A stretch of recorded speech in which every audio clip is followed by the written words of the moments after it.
TIPP 2018. Under the TIPP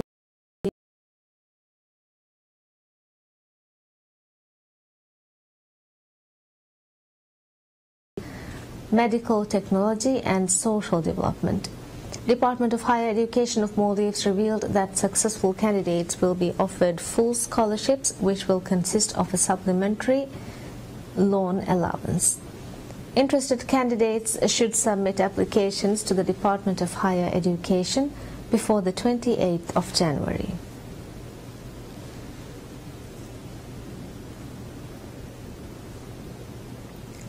Government of Maldives issues temporary permission to serve alcohol and pork products at resort operated by Villa Group. According to the government authorities, Maldives Inland Revenue Authority (MIRA) had temporarily nullified the alcohol license of 4 resorts operated by Villa Group over failure to pay tax.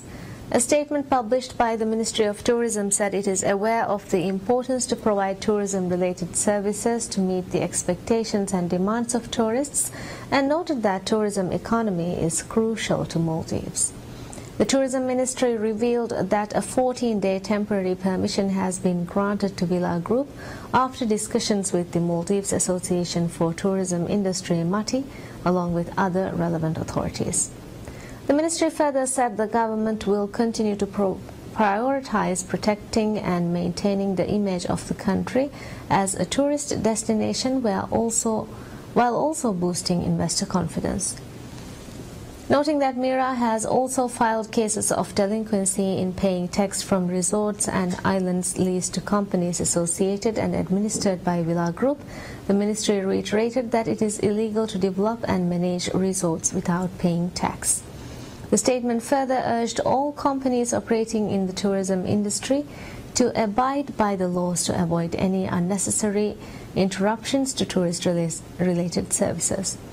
The Tourism Ministry has previously said companies associated and owned by Villa Group have breached various laws and regulations, and revealed that cases have been reported on illegal import of alcoholic beverages to Maldives by Villa Group. According to MIRA, 4 resorts operated by Villa Group have failed to pay tax throughout 2017, which amounts to $5.1 million. MIRA revealed that Villa Group owes a total of about $18.9 million to the authority by the end of 2017.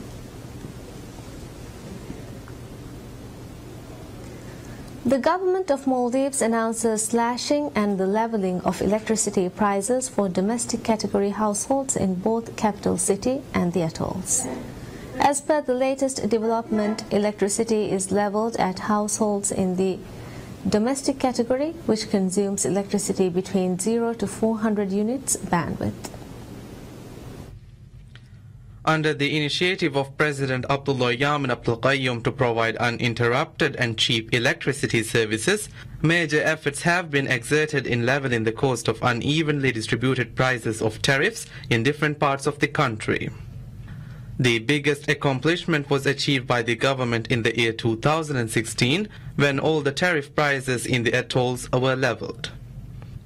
In a press briefing held to announce the latest developments of electricity prices, Minister of Environment and Energy Tariq Ibrahim noted that this is the first time prices of electricity and water are leveled in all islands.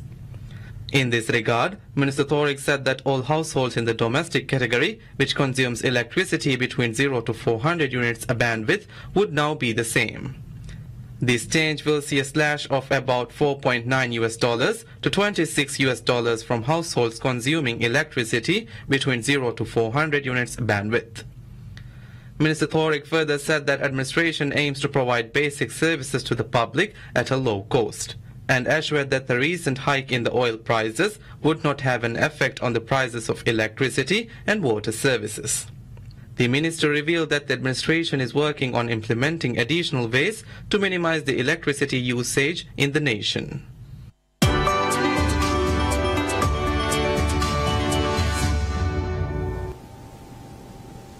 Allied Insurance Company reveals that a total of over $71,000 were paid to its customers to cover damages from various incidents. According to Allied Insurance, a total of over $71,400 were paid to its customers between the 14th and 18th of January.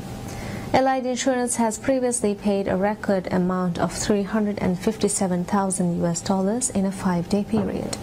Allied Insurance is operated as a subsidiary company of State Trading Organization (STO).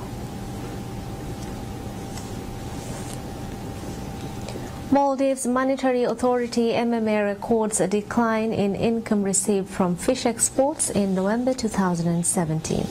According to statistics published by MMA, the income received by fish exports declined, even though the volume of fish purchases made by fish processing companies registered a growth of 56% in monthly terms. MMA revealed that fish purchases made by fish processing companies totaled 7,920 metric tons in November 2017, which is an annual growth of 14%. In regard to fish exports, both the volume and earnings from fish export registered an annual decrease of 38% and 18% respectively. According to MMA, decline in both the volume and earnings from fish exports are largely due to the significant decrease in frozen yellowfin tuna and skipjack tuna exports. In contrast, both the volume and earnings from canned or pouched tuna exports registered a growth over the period. In monthly terms, both the volume and earnings from fish exports registered a growth of 88% and 80% respectively, driven by increases in frozen skipjack and fresh or chilled yellowfin tuna exports.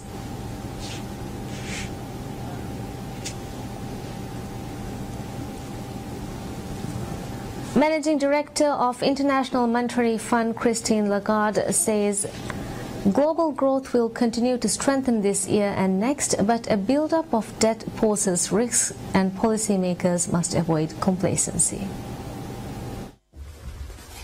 After the International Monetary Fund IMF revised up its forecast for global growth to 3.9% for the year 2018 and 2019, its managing director's global growth has been accelerating since 2016, and all signs point to a continuous strengthening of that growth. But she added that IMF sees a troubling increase of debt across many countries and emphasized the need to remain watchful. There are uncertainty in the year ahead. The long period of low interest rates has led to a build-up of potentially serious financial sector vulnerability, and we are seeing a troubling increase in debt across many countries, and we need to remain watchful. Now, you will say this is the responsibility of the IMF to constantly see the potential downside risks, even down the road, if not in the immediate short term. And yes, it is our responsibility. Doesn't change the fact that we are quite upbeat for the immediate future. But what we're seeing in the more medium term gives us ground for worry. Managing Director also raised concern about the long period of low interest rates, potentially causing serious financial sector vulnerability.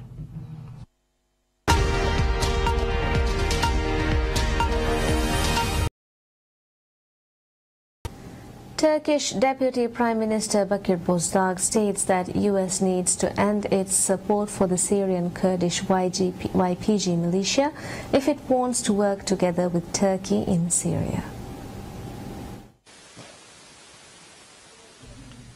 Speaking to reporters following a cabinet meeting, Turkish Deputy Prime Minister Bakir Bozdağ urged the international community to stand with Turkey against the US-backed Kurdish militia in Syria's Afrin region in Operation Olive Branch. Turkish forces and their Syrian anti-Assad rebel allies began their push on Saturday to clear the northwestern border enclave of YPG fighters.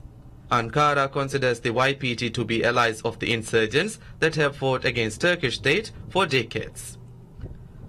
Meanwhile, US has armed and aided the YPG as its main ground allies against IS militants. The 3-day-old campaign has opened a new front in Syria's multi-sided civil war, realigning a battlefield where outside powers are supporting local competence. The US-backed Kurdish-led Syrian Democratic Forces SDF group said it was studying whether to send reinforcement to Afrin region of Syria to help fend off Turkish attacks. An SDF statement said Afrin would be a quagmire from which the Turkish army will only exit after suffering great losses, and called on the coalition to meet its responsibility towards people in Afrin. The SDF and the YPG control a swath of northern and eastern Syria, in addition to the Afrin region in the northwest.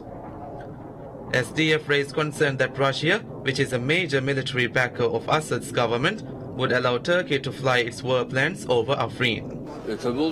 President Tayyip Erdogan said on Monday that Turkey has an agreement with Russia regarding its military operations against the YPG in Afrin, and that Ankara would not take a step back from the operation. Ukraine says 7 of its citizens living in Hotel Intercontinental in Kabul were among those killed in a deadly assault over the weekend in Afghanistan. Foreign Minister Pavlo Klimkin said number of casualties could be higher as more information is released about the attack by 5 gunmen dressed in army uniforms at one of the most prominent landmarks in the capital. According to the official toll, at least 20 people were killed, including 13 foreigners, many of them aircrew of Com Air. The airline is one of the handful of Afghan companies that provide links between major cities in a country where travel by road is often dangerous and unreliable. A company that provides services to Com Air, Ukrainian wing said that 4 of its staffs, including 2 women, were among those killed, and all of its employees in Afghanistan were pulled out of the country. The company did not reveal its longer-term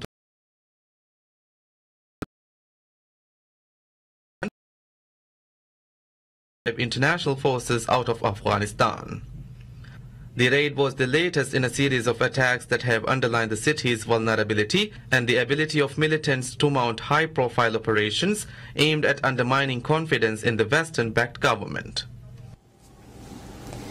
The U.S. House of Representatives passes a short-term measure to fund the federal government through February 8, ending a 3-day government shutdown. By a 266-250 vote, the Republican-led House quickly followed the Senate and approved the stopgap bill, which included a 6-year extension of the Children's Health Insurance Program, CHIP, but not protections for Dreamer immigrants sought by Democrats. U.S. Senate Democrats accepted the bill to restore funds to keep the government running for 3 more weeks in exchange for a promise by Republicans to hold a debate on the status of the young immigrants. The funding measure will now go to President Donald Trump, who has said he will sign it in a law and in the government shutdown. Meanwhile, young dreamers are brought to the United States illegally as children were angry and disappointed after the U.S. Congress approved a temporary spending bill to end a 3-day government shutdown without a deal to shore up their shaky legal status. 20-year-old student and DACA recipient Diana, who was brought to U.S. from Peru by her parents when she was 5 years old, noted that they are working hard, paying taxes and trying to make the community better. I felt outraged. I'm outraged. We're all furious by what's going on because they have shown us that they do not care about us. All the things that, the advertisements that have been going on show how much that they hate us. But I don't understand why they hate us. We're here working hard, paying our taxes, trying to get a better education, trying to make our community better, yet they don't care.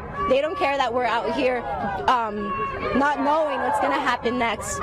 24-year-old Luis Cruz came to the U.S. on a medical visa from Mexico when he was 3 years old after he suffered third-degree burns on 80% of his body.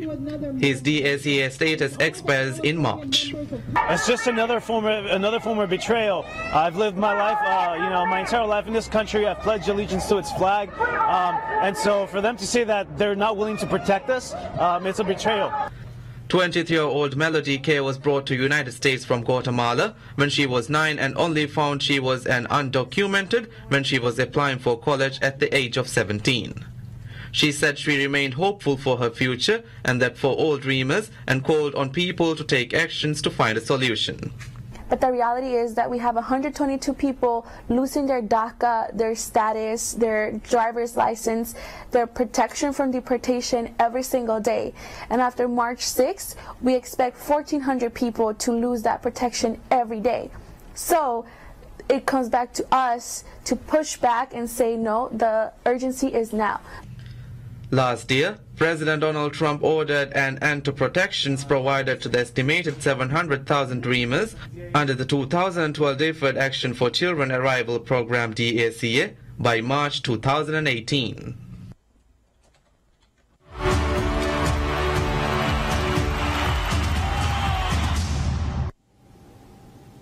Manchester United signed Chile forward Alexis Sanchez from Arsenal in a deal that sees midfielder Henrik Mkhitaryan move the other way. The 29-year-old Sanchez, who was out of the contract at Arsenal at the end of the season, has joined United after the local rivals Manchester City has pulled out of the running. After the signing of the 20-time Premier League winner, Sanchez said he was thrilled to be joining the biggest club in the world. Henrik Mkhitaryan joined Arsenal after an 18-month spell at United, in which he made 39 appearances but scored only 5 goals. Mkhitaryan said it was a dream come true for him to play for Arsenal, and said he has admired both manager Arsene Wenger's management style and is a big fan of the club's all-time record goal scorer, Thierry Henry. Wenger said Mkhitaryan was a complete player, creating chances and defending well. Mkhitaryan was a regular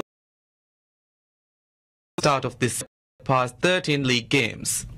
He joined United on a 4-year deal in July 2016 for an undisclosed fee from Borussia Dortmund, where he had become one of the most highly regarded attacking midfielder in Europe.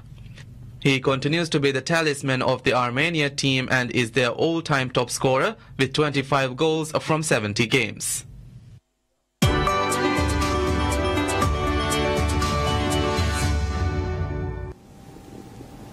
"40 years after Mickey, Minnie Mouse finally joins her beau on Hollywood's Walk of Fame, where the cartoon darling received her very own star.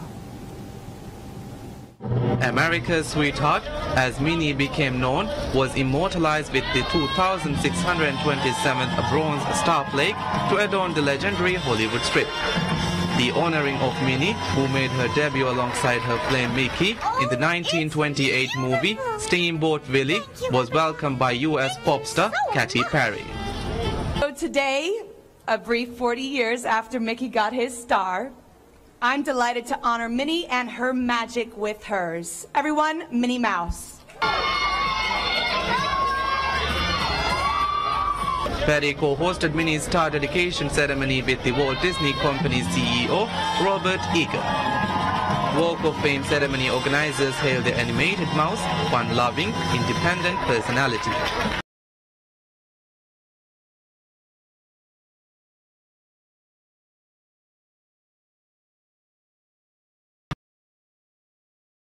Children's idol who had been honored on the Walk of Fame include Donald Duck, Winnie the Pooh, and Snow White.